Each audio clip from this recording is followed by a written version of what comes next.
মাদ্রাসায় পড়ানো এটা কি দুনিয়াবি শিক্ষা না দ্বীনি শিক্ষা? এটা কি দুনিয়ার শিক্ষা না আখিরাতের শিক্ষা? এটা কি দুনিয়ার না আখিরাতের? আপনি আপনার যে সন্তানকে স্কুলে পড়াইছেন, যে সন্তানকে মাস্টার বানাইছেন, তার থেকে দুনিয়া চান, কারণ তাকে দুনিয়া শিখাইছেন। যে সন্তানকে ব্যারিস্টার বানাইছেন, তার থেকে দুনিয়া চান, কারণ তাকে দুনিয়া শিখাইছেন। যাকে আপনি দুনিয়ার উচ্চ শিক্ষায় শিক্ষিত করছেন, তার থেকে দুনিয়া চান, কারণ তাকে দুনিয়ার শিক্ষায় শিক্ষিত করছেন। তার থেকে আখিরাত চাওয়া যেমনটা ভুল। যাকে মাদ্রাসায় দিয়েছেন, যাকে আলেম বানিয়েছেন, যাকে দ্বীনের শিক্ষায় শিক্ষিত করেছেন, তার থেকে দুনিয়া চাওয়া ভুল, কারণ তাকে আপনি দুনিয়ার শিক্ষায় শিক্ষিত করেন নাই, তাকে আপনি আখিরাতের শিক্ষায় শিক্ষিত করছেন। মা বাবা তো এমন হওয়া চাই, সন্তানকে মাদ্রাসায় দিয়ে দিয়েছেন তো আল্লাহর জন্য দিয়ে দিছি, তার থেকে আমি দুনিয়া চাওয়ার জন্য নয়। দুনিয়া তো তার থেকে চাইবেন যাকে দুনিয়া শিখাইছেন, দুনিয়া তো তার থেকে চাইবেন যাকে দুনিয়া শিখাইছেন। যাকে মাদ্রাসায় দিয়েছেন তার থেকে দুনিয়া চান কেন? এই বোকা আমি কেন করি? এটা উচিত না।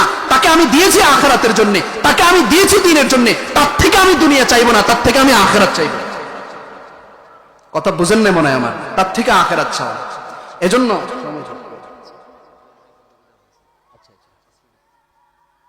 তার থেকে আমি আখিরাত চাইবো। কি বলেন?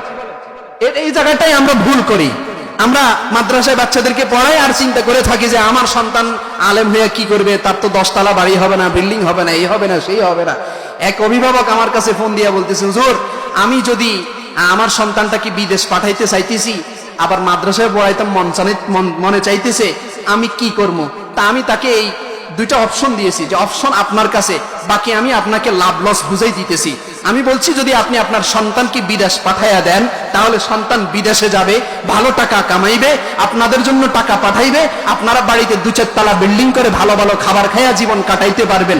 বাস এতটুকু হবে। তবে হাসরের ময়দানে কি পাবেন না পাবেন সেটা বলতে পারি না। আর সন্তানকে যদি আলেম বানান, সন্তানকে যদি মাদ্রাসায় দেন, আর আমি তাকে বলেছিলাম আপনার সন্তানের মেধা বুদ্ধি দ্বারা আমি বুঝতেছি, সে যদি ভালো মতো পড়ে, ভালো কারোর তত্ত্বাবধানে পড়ে, তাহলে সে একজন ভালো আলেম হতে পারবে। সে যদি একজন ভালো আলেম হয়, তাহলে আপনার সন্তান বিদেশি সন্তানের মতো আপনাকে বড় বড় বিল্ডিং বাড়ি গাড়িতে রাখতে পারবে না, আপনাকে ভালো ভালো ওরকম খাওয়াইতে হয়তো পারবে না, কিন্তু মনে রাখেন সে যদি আলেম হয়, আপনার দুনিয়া চলে যাবে, এমনি এমনি কষ্ট করে বাস আপনার দুনিয়া চলে যাবে, তবে আপনার আখিরাত রয়ে যাবে। আপনি আখিরাতে অনেক কিছু পেয়ে যাবেন, কিন্তু দুনিয়াতে যদি সন্তানকে বিদেশ পাঠান, দুনিয়া পাইবেন, আখিরাত পাইবেন কিনা সন্দেহ আছে। সিদ্ধান্ত আপনার। আমাদের মা বাবাদের এই এক সমস্যা, আমাদের অনেকের এই এক সমস্যা।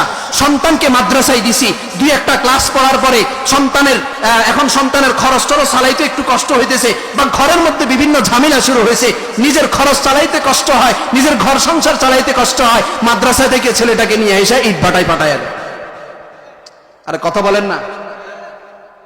মাদ্রাসা থেকে ছেলেটাকে নিয়ে এসে ইট ভাটায় ফাটাইয়া দেয়, ওই ইটের কাজের উপরে, ব্রিক ফিল্টের কাজের উপরে বস সেখান থেকে টাকা নেয়, আর বাবা মা বাড়িতে বসে বস নিজেরা নিজেদের প্রয়োজন পূরণ করে। কিন্তু ছেলেটাকে যে মাদ্রাসা থেকে নিয়ে আসলেন, কি শেষ করে দিলেন চিন্তা করছেন?